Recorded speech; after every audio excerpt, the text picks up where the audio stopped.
serangan balik cepat. Sama-sama kita lihat. Kontrol bola tadi. First touch.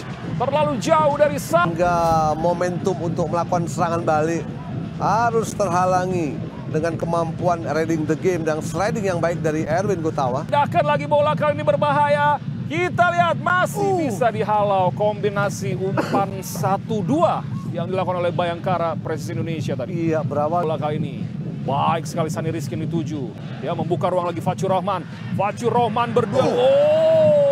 Bagaimana kinerja laju dari Fathur Rahman. Bola belum sempat dikuasai oleh Fathur Rahman, tapi Erwin mampu melakukan sliding tackle dengan sangat baik. Iya, tidak di lini pertahanan dari PSM. Angkat bola kali ini dan kita lihat masih bisa dihalau. Lalu jauh pemirsa, kembali David Maulana. Sebenarnya bagus tadi. Junior Branda butuh support ya. Masih lolos dan bisa diambil cepat oleh Erwin Gutawa. Bagaimana keberanian dia dalam melakukan duel-duel yang Mayer, dia tahu di sana ada Zulfahmi. Salahan rupanya, kembali kita lihat. Di final pass kita tunggu. Angkat bola kali ini. Sundulan terlepas, sikat. Bola belum keluar. Berbahaya ini. Berbahaya.